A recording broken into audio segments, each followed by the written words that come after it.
রাত জেগে টিভি দেখবো বা মোবাইলে কথা বলবো, আমার স্কিনটাকে সেটা এফেক্ট করবে কিনা। আসলে এত সুন্দর করে আয়োজন করা হয় এবং আমাদের যেই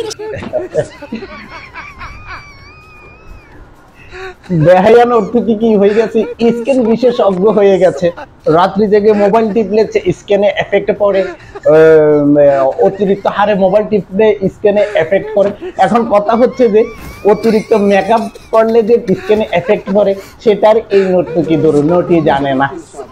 কথা হচ্ছে যে আমাদের এই জাউরাত খয়রাতি কিছু তথাকথিত মিডিয়া আছে যে এই উলঙ্গ বেহাইয়ার নটিগুলার সাক্ষাৎকার নেই, এই নটিগুলার সাক্ষাৎকার নেই। হেঁটে যে পোশাকটা পরে এসেছে সেই পোশাকটা না পড়লেও চলিত, এমনিতে ফ্রিলি চলে আসলেও কি ভালো হতো, আমরা দেখে আরো মজা পেতাম। আমরা পোশাক নিয়ে কথা বলি না রে ভাউ, তোমরা যখন এই ধরনের নিকৃষ্টতম পোশাক পরে আসো তখন কথা বলতে হয়। এখন তুমি তো বাজি মেকআপ সুন্দরী, তুমি স্কিন নিয়ে কথা বলার দরকার নাই। আমরা এটা বিশ্বাস করি যত মডেল আছে, যত গাভিনেত্রী আছে, ওদের বাস্তবিক চেহারা দেখলে মানুষ ওয়াক থ্রু করবে শুধু মেকআপের উপরে এরা কি ঠিকই আছে। মিডিয়া ব্যক্তিত্ব যারা আছে, যারা অভিনয় জগতে আছে, যারা মডেলিং এর জগতে আছে, এরা প্রত্যেকটাই মেকআপ সুন্দরী, ওদের প্রকৃত অর্থে কোনো সৌন্দর্য নাই। এবং যারা উপকৃত অর্থে সুন্দর তারা কখনোই মেকআপ টেকআপ করতে হয় না, ওরা এমনিতেই সুন্দর। তো তোমার চেহারা দেখলে বোঝা যায় গ্লিজ মারতেছো যে এখানে আটা ময়দা সুজি মাইখা আইসা এখন স্কিন বিশেষ অজ্ঞ হয়ে গেছো না। এখন তোমার সাক্ষাৎকার যে বদমাইশ নিতেছে সেও তোমার মতোই ছাগলের 3 নাম্বার বাচ্চা, উলালালা নাচার জন্য তোমার সাক্ষাৎকার নিতেছে। তোমরা তো আবার টাকা দিয়ে মিডিয়া কিনে আনো, তোমাদের সাক্ষাৎকার নেয় যাতে তোমরা ভাইরাস হতে পারো।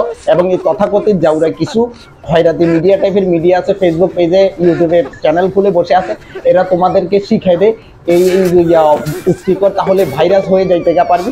তোমাদের মূল টার্গেট হচ্ছে শরীর প্রদর্শনের মাধ্যমে ভাইরাল হওয়া। তোমাদের মূল টার্গেট হচ্ছে যে শরীর প্রদর্শনের মাধ্যমে খদ্দর কি করা, তালাশ করা। তোমাদের শরীর প্রদর্শনই হচ্ছে যে টাকা ইনকামের প্রধান উৎস।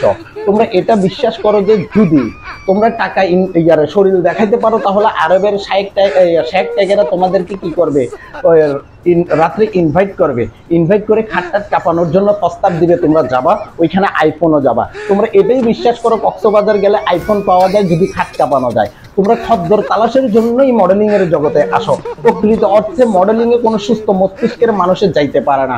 প্রকৃত অর্থে বর্তমান সমাজে ব্যবস্থায় যতগুলা গাভিনেত্রী অশ্লীলতা ছড়াচ্ছে, বিগত বছরের যত গাভিনেত্রী ছিল তাদেরও কি লজ্জা লাগে এদেরকে দেখলে। এবং অলরেডি ফেসবুকে তো পোস্ট আয় যে কিছু গাভিনেত্রীর পোস্ট আয় যে এই ধরনের থার্ড ক্লাস মেয়েগুলার সাক্ষাৎকার নেওয়া কবে বন্ধ হবে। কেননা যারা ভালো মাইন্ডের ভালো মনের মানুষ, যারা ভালো অভিনয় জানে, তারাও এখন লজ্জিত হয়ে যাচ্ছে তোমাদের মতো উলঙ্গ বেহাইয়া বেয়াদব অশ্লীল কিছু মডেলদের জন্য।